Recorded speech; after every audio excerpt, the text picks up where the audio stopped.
오늘 복음에서 좀 중심 말씀으로 삼은 구절은요, 요한복음 12장 20절입니다. 뭐 예수님 말씀도 있고 뭐 다른 부분도 있지만, 우선 저는 선생님 요한복음 12장 20절, 선생님 예수님을 뵙고 싶습니다 라는 이 말씀을 오늘 강론 주제로 좀 삼아보고 싶습니다. 신자라면은 누구나, 저도 마찬가지고요, 한 번쯤 생각해 봤던 부분은, 또 바라는 바는, 오늘 우리가 생각해 봤고 우리가 바라는 바를 오늘 그리스 사람들의 입술을 통해서 우리가 듣게 되는 것 같습니다. 선생님, 예수님을 뵙고 싶습니다 라는 이 말, 그리스 사람들의 입술을 통해서 우리가 바라는 바가 지금 전달이 되는 것 같습니다. 수많은 시간을 이제 신자로 살아오셨고, 저도 이제 적지 않은 시간을 사제로 살아오고 있는데, 뭐 누누이 말씀드립니다만은 저도 예수님을 직접적으로 뵌 적은 없습니다. 이것이 이제 사실 예수님의 얼굴이요 라고 하는 사진들을 보기도 했지만, 그 사진이 예수님이라는 보장은 없습니다. 그냥 그렇게 생각되고 그렇게 이제 말을 주고받을 뿐입니다.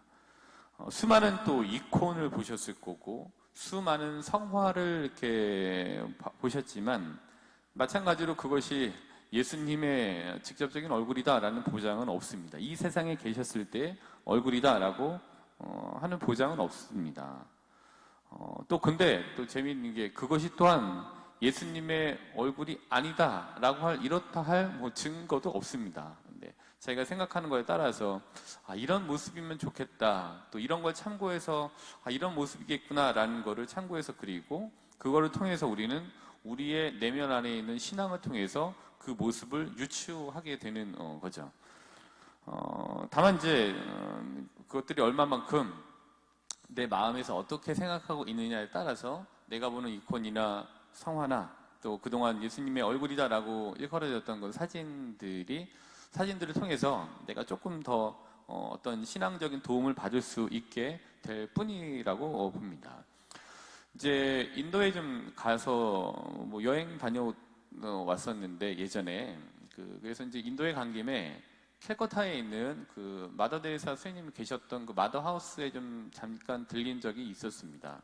그래서 가기 전에 이제 그 책도 좀 열심히 읽고, 거기서 여기에서 이렇게 계셨구나, 여기에서 일을 하시고 여기에서 책상에서 이렇게 계시고 뭐 그랬구나라는 것도 이제 책을 통해서 좀 미리 공부를 하고 이제 갔었습니다.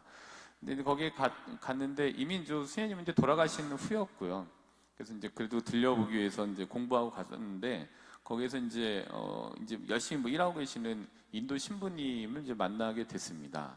그래서 이제 동양 사람이 왔으니까 어디서 왔냐, 한국에서 왔다, 뭐 하냐, 신학생입니다, 뭐 이렇게 간단하게 얘기를 주고 받았죠. 그랬더니 신학생이냐, 그랬더니 이제 또 하시던 일을 이렇게 앞치마 이렇게 갔더니, 이제 다 가보신 분도 계시겠습니다만은 이제 뭐 시신들 이렇게 좀 치우시고 뭐 이렇게 하시는 일들을 하시거든요, 거기 있는 사람들. 근데 이제 그 앞치마 이렇게 좀 내려놓으시고 오셔서 그럼 자기가 간단하게 여기 이렇게 투어를 좀 시켜주시겠다고 하시더라고요. 그래서 이제 쫓아가면서 들었죠. 그래서 이제 전 이제 공부한 게 있으니까 여기는 뭐 하는 데인가요? 그리고 또 여기는 또 수녀님은 여기에서 이런 걸 하셨었나요? 또 수녀님은 어디에 계셨었나요? 뭐 이런 마더 데레사 수녀님한테만 이제 생각이 매몰되어 있으니까 시모님한테 연신 질문을 했죠. 근데 또 다행히 시모님께서 짜증내지 않고 되게 친절하게 맞아요. 뭐 여기가 그렇던 데고, 하루에 시신이 몇 구씩 나가고, 또 여기는 뭐 하는 데고, 그다음에 수녀님 여기 앉았던 책상이고, 여기서 업무를 봤던 데고, 뭐 이런 것 기타 등등을 굉장히 자세하게 이제 설명을 해 주셨습니다. 그래서 저도 질문을 또 계속했고, 그러다 이제 나중에 신부님이 이제 질문이 다 끝났냐 이렇게 얘기를 하시더라고요. 그래서 다 끝났다라고 하니까 그럼 내가 일하러 가도 되겠냐? 그래서 네, 감사했습니다, 신부님, 이렇게 하고 이제 갔습니다.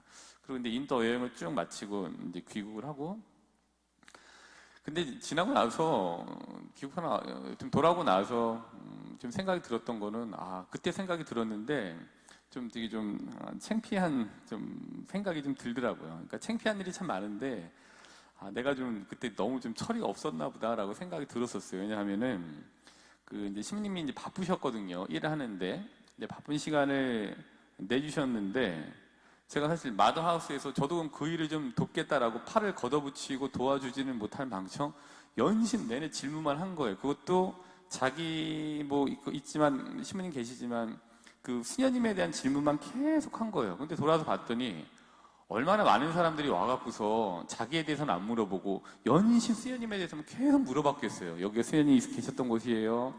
여기 수녀님 어디 계셨었나요? 뭐 이런 거를 이제 내내 응대를 하셨을 것 같다라는 생각이 드는 거예요. 그래서 저도 봉사하지 못하고 그런 질문만 계속했던 그게 참 좀 부끄러웠던 것 같아요. 왜냐하면 그곳은 제가 갔던 그 캘커타의 그곳은 그 마더 데레사라고 하는 수녀님만 계셨던 곳이 아니라 그곳에서 헌신적으로 자신을 바치면서 일하고 있는 수많은 성직자와 수도자, 평신도 봉사자분들이 자원봉사자분들이 계셨던 곳이죠. 저는 근데 마더 데레사라고 하는 굉장히 괄목할 만한 한 인물에게만 좀 매몰이 돼서 그곳에서 굉장히 세포처럼 그곳을 지탱해내고 자신을 내어주는 삶을 살아가는 중요한 사람들의 진 면목은 놓치었던 것 같다라는 생각이 좀 저를 굉장히 철없게 부끄럽다라는 생각을 하게 만들었습니다. 그곳에 있었던 수많은 성직자들, 또 수도자들, 자원봉사자분들은 어찌 보면은 우리가 흔히 이야기하는 그 알테르 크리스토스, 제2의 이제 그리스도를 보게 만들어주는 분들이었던 것 같습니다. 종교를 불문하고 오셨던 모든 분들이 제2의 그리스도를 보여주는 분들이었던 것 같습니다. 근데 지나간 과거에 저도 굉장히 천착해야 됐다고 해야 되나? 하여튼 거기에 집착해서 현재 있는 수많은 그리스도들을 이제 놓치게 됐던 것 같다라는 생각이 좀 들었습니다. 우리가 이제 알테르 크리스토스라고 얘기를 하는 거는 또 다른 그리스도, 뭐 다시 의역하면 제2의 그리스도라고 얘기를 하거든요. 이 말은 그 사체르도스 알테르 크리스토스라고 얘기를 하는 거에서 나온 거예요. 그러니까 사체르도스, 그러니까 사제는 알테르, 또 다른 크리스토스, 그리스도다라는 말에서 나온 거죠. 근데 이거는 사제들이 그리스도다라는 얘기를 하는 것이 아니라 그리스도의 모습을 보여주는 하나의 상징이다, 굉장히 중요한 상징이다라는 것을 얘기해 주는 것이 제2의 그리스도라는 거죠. 앞서 말씀드린 바와 같이 그 마더하우스에는 굉장히 많은 그곳에서 헌신적으로 일하는 많은 제2의 그리스도들이 이제 있었습니다. 저는 이제 그 제2의 그리스도들을 좀 놓치고 지나간 것만 붙들고 현재 그리스도를, 현재 예수님을 볼 기회를 이제 놓쳤던 것이었던 것 같습니다. 또 이런 생각을 하게 됐는데, 그럼 제2의 그리스도가 되기 위한 방법들에는 뭐가 있을까? 아침에 좀 생각해 봤습니다. 그래서 이제 지난 사순, 한 몇 년 전 사순 때 무슨 얘기를 했었나 들춰봤더니 이런 거를 좀 나누었던 것 같아요. 신자분들하고. 그 샘 레븐슨이라고 했던 사람이 썼던 간단한 그 얘기를 좀 나누었습니다. 어떤 얘기를 했냐면은 매력적인 입술을 갖고 싶다면 친절한 말을 하십시오. 그리고 사랑스러운 눈을 갖고 싶다면 다른 사람의 좋은 점을 발견하세요. 그 다음에 날씬한 몸매를 원하거든 굶주린 사람들과 음식을 나누세요 라는 이거를 좀 나눴던 것 같습니다. 그래서 제가 아침에 이제 검색을 해봤더니, 검색해 보시면 네이버도 그렇고 구글도 그렇고 굉장히 많은 이분에 대한 이야기들이 더 자세하게 나와져 있으니까 이것 위에 다른 것들을 참조하신 분들은 돌아가셔서 검색을 해보시면 되겠습니다. 그러니까 우리들의 그 사랑스러운 눈, 그리고 이제 매력적인 입술이 제2의 그리스도를 좀 보여줄 것 같습니다. 그래서 저는 오늘 매력적인 입술과 사랑스러운 눈에 대해서 또 간단하게 좀 나눠볼까 합니다. 사랑스러운 눈과 제2의 그리스도. 이제 사랑스러운 눈으로 볼 때에 매력적인 입술이 따라오는 것 같은 것 같아요. 따라오는 것 같아요. 그래서 제가 이제 루카복음 10장 39절을 한번 볼까요? 제가 아무리 성경을 갖고 오라고 해도 안 갖고 오시는 신자분들에도 제가 사랑스럽게 바라봐야 좋게 얘기가 나가지 않겠습니까? 그래서 좋게 얘기가 나가는 거 사랑스럽게 보고 있습니다. 예. 사랑스러운 눈으로 이제 본 거를 루카복음 10장 39절을 보시면은 요 38절부터 42절은 여러 번 언급했죠. 많이 아시고 마르타와 마리아를 방문하신 예수님 사이에서 있었던 일들이 바로 이 본문에 있는 내용들입니다. 근데 10장 39절에 보면은 마르타에게는 마리아라는 동생이 있었는데 마리아는 주님의 발치에 앉아 그분의 말씀을 듣고 있었다 이렇게 되어 있습니다. 근데 여기서 한번 상상해 보시면은 마리아랑 예수님, 그러니까 발치 아래서 예수님 얘기를 들으면은 예수님을 바라봤을 거고, 그럼 예수님도 자기의 얘기를 굉장히 주의 깊게 집중하면서 듣고 있는 마르타를 괘씸하게 바라보진 않으셨을 거잖아요. 굉장히 좀 사랑스럽게 바라보셨겠죠. 아, 또 이렇게 마리아가 내 얘기를 잘 들어주고 있네. 뭐 이런 사랑스러운 이 눈. 근데 그 사랑스러운 그 눈이 매력적인 입술을 가능하게 했던 것 같아요. 42절에 보면은 마르타가 아니 쟤는 지금 저렇게 하고 있는데 제 일 좀 도와주라고 좀 해주십시오라고 예수님께 불평을 털어놨더니 42절에 이렇게 얘기를 하시잖아요. 그러나 필요한 것은 한 가지뿐이다. 마리아는 좋은 몫을 택하였다. 그리고 그것을 빼앗기지 않을 것이다. 사랑스럽게 바라본 거에 대한 결과로서의 매력적인 입술을 좀 엿볼 수 있게 된 것 같습니다. 그러니까 제가 조금 잘 못하더라도 좀 저를 사랑스럽게 봐주시면 어디 나가서 매력적인 입술로 말씀을 전 하실 수 있게 되죠. 저도 신자분들이 그렇게 봐야 서로 상호간에 매력적인 입술로 서로에 대해서 이야기해 줄 수 있게 되는 것 같습니다. 루카복음 11장 34절을 이렇게 보시면은 11장 34절 내 눈은 내 몸의 등불이다 라는 말씀이 있습니다. 근데 이렇게 바꿔보아도 괜찮을 것 같아요. 내 눈은, 지금 사랑스러운 눈 얘기 말씀을 드렸으니까, 내 눈은 내 입의 등불이다. 사랑스러운 눈이 매력적인 입술로 이어진다. 이렇게 연결해서 생각해 보셔도 될 것 같습니다. 루카복음을 또 오늘 쭉 찾아볼게요. 15장을 보시면은, 루카복음 15장 11절부터 32절은 또 되찾은 아들의 비유입니다. 근데 특별히 내용은 다 아시니까 특별히 설명 말씀드리지 않고 사고치고 돌아가야 되겠다라고 생각하고 돌아온 아들 15장 20절에서 그리하여 그는 일어나 아버지에게로 갔다. 이제 하고 싶은 거 다 하고 안 되겠으니까 돌아간 거죠. 그가 아직도 멀리 떨어져 있을 때 아버지가 그를 보고 가엾은 마음이 들었다. 근데 아버지가 아들을 보고 가엾은 마음이 든 거는 아들이 어떠한 것을 하고 오든지 간에 아들을 보는 사랑스러운 아버지의 눈을 우리가 생각해 볼 수 있게 되죠. 그래서 이제 지지난주에 말씀드렸습니다만은 하나님께서 갖고 계신 지병인 과거 나쁜 기억 상실증, 그 다음에 현재 좋은 기억 저장증, 이게 뭐 이 아버지의 이 모습에서 볼 수 있게 되는 것 같고, 아버지의 눈은 그를 본다라는 건 그냥 사랑스러운 눈을 볼 수 있게 되죠. 그리고 나서 밑부분에 보면은 사랑스러운 눈으로 그 아들을 보는 자세를 쭉 가지고 있었던 아버지, 결국에는 매력적인 입술, 좋은 말뿐만 아니라 또 다른 좋은 결과로 이어졌습니다. 물론 이제 달려가서 아들의 목을 껴안고 입을 맞추었고요. 그 다음에 이렇게 됐습니다. 22절에 보시면은 아버지는 종들에게 일렀다. 어서 가장 좋은 옷을 가져다 입히고 손에 반지를 끼우고 발에 신발을 신겨 주어라. 그리고 살찐 송아지를 끌어다가 잡아라. 먹고 즐기자. 나의 이 아들은 죽었다가 다시 살아났고 내가 잃었다가 도로 찾았다. 그리하여 그들은 즐거운 잔치를 벌이기 시작하였다. 아들을 보고 있던 아버지의 사랑스러운 눈, 그리고 아들을 사랑으로 결국엔 포용한 이 모습이 잔치라는 결과로 이제 이어지게 됐죠. 이 이외에도 루카복음 19장 5절을 보시면은 루카복음 19장 1절부터 10절은 자케오에 대한 얘기인데요. 자케오가 위에 올라갔을 때 예수님과 아이 컨택이 되는 것 같이 되는 장면 19장 5절 보시면은 자케오 얼른 내려오너라. 오늘은 내가 너희 집에 머물러야 되겠다라고 하는 그때에 자케오를 바라봤던 예수님의 눈, 또 자케오가 바라봤던 예수님이 바라봤던 자케오의 눈, 자케오가 바라봤던 자케오 예수님에 대한 눈, 그게 다 이제 아마 사랑스러운 눈이었다고 좀 생각이 듭니다. 네, 이거 있고요. 그다음에 이제 사랑스러운 입술, 사랑스러운 눈에 이어서 매력적인 입술. 그럼 매력적인 입술과 제2의 그리스도 어떤 건가? 이제 제가 이게 그렇잖아요. 같은 업계에 있는 사람들의 입술은, 같은 업계에 일하는 분들의 입술은 달기보다는 짜요. 그리고 달기보다는 대책 없이 써요.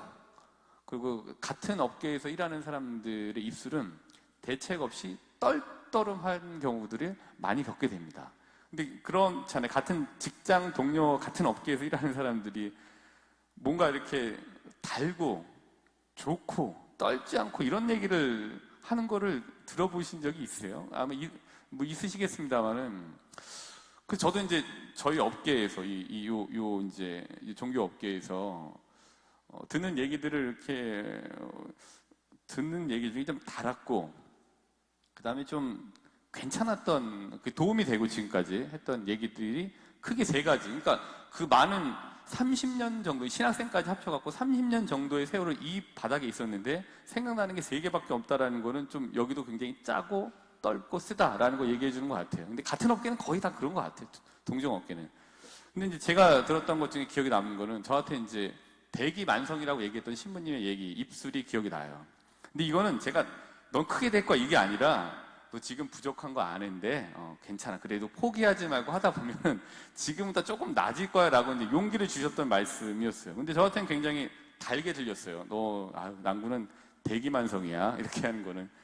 지나고 났더니 되어서 굉장히 용기를 줬던 말씀이었고, 그 다음 이제 신부가 되고 나서 있었던 거는, 그 신부님이, 선배 신부님이 굉장히 이제 원로 신부님께서, 신부님이 성경을 좀 더 가까이 하면은 하느님께서 크게 쓰실 거야. 그럴 것 같아. 라고 말씀을 해주셨는데, 이거는 대기만성이나 마찬가지로 저를 하느님께서 뭐 크게 쓰시는 큰 인물이 될 거야. 이게 아니라, 사제는 성경을 가까이 해야 돼. 그래야 하느님께서 마련하신 이것들을 좀 제대로 이렇게 갈 수 있게 되고 뭔가를 발견하게 될 거야. 라고 하는 격려의 말씀. 전 요건 좀 저한테는 달았습니다. 예. 요 기억이 나고, 그 다음에 좀 뭉뚱그려서 말씀하시긴 했습니다만은, 제가 당시 어떤 말씀을 드렸을 때의 전후 상황 맥락상 이 말씀은 굉장히 저한테는 큰 힘이 됐던, 근데 지금 듣기에는 그냥 뭉뚱그린 말씀인데요. 제가 근데 여러 가지 고민을 말씀드렸더니, 그래, 그때는 그럴 수 있어. 사실 다들 그래. 나도 그랬고. 이 말씀이 굉장히 좀 달게 들렸습니다. 제가 이제 기억나는 말씀들, 단 말씀은 여기에 좀 있었습니다. 그래서 사실 그 말씀, 좀 저를 또 잘 사랑스럽게 봐주신 말씀들이잖아요. 사랑스러운 눈으로 저에게 좀 매력적인 입술을 통해서 어떤 말씀들을 해주셨죠. 근데 그분들의 그 모습이 저한테는 그때는 인지하지 못했더라도 지나고 나니 또 다른 그리스도로서 저에게 예수님께서 해주셨던, 그분들을 도구 삼아 얘기해 주셨던 제2의 그리스도였다라는 걸 다시 한번 생각해 보게 됐습니다. 예수님께서 하셨던 것보다는 사도행전 3장 4절, 뭐 앞에 다른 부분은 언급해드리지 않겠습니다만은, 사도행전 3장 4절에 보면은 이렇게 얘기를 합니다. 베드로가 이제 요한과 함께 그를 유심히 바라보고 나서 우리를 보시오 하고 말하였다, 이렇게 되어 있습니다. 그러니까 5절에 그가 무엇인가를 얻으리라 기대하며 그들을 쳐다보는데, 그런데 어떻게 됐냐면 베드로가 나자렛 사람 예수 그리스도의 이름으로 말합니다. 일어나 걸으시오 라고 얘기를 합니다. 우리를 봐라. 그리고 베드로가 그에게 연민의 눈을 바라봤을 거고, 거기에서 예수님께 보고 배웠고 예수님께로부터 받았던 치유, 이 기적의 힘을 이 사람에게 이제 일으켜 놓게 되죠. 그러니까 예수님의 이름으로 보는 눈, 그다음에 예수님의 이름으로 말하는 입술은 그 눈과 그 입술을 통해서 우리가 제2의 그리스도가, 또 다른 그리스도가 되고 그 모습을 통해서 예수님을 보여줄 수 있게 만드는 것 같습니다. 사순기간, 이번 2024년 이 사순식의 대주제로 창세기 3장 9절 너 어디 있느냐를 작년에 이어서 다시 올해까지 큰 대주제로 제시해 드렸습니다. 나의 입술과 또 나의 눈은 어디에 있는지 한번 살펴보도록 하시죠. 저도 그렇게 하겠습니다. 그리고 나의 입술과 나의 눈을 통해서 수많은 예수님이 여기저기에서 활동하신다는 마음과 함께 부활을 향한 5번째 여정인 사순 오중화를 예수님의 이름에 힘입어 보내실 수 있도록 미사 안에서 우리의 마음을 다잡도록 합시다.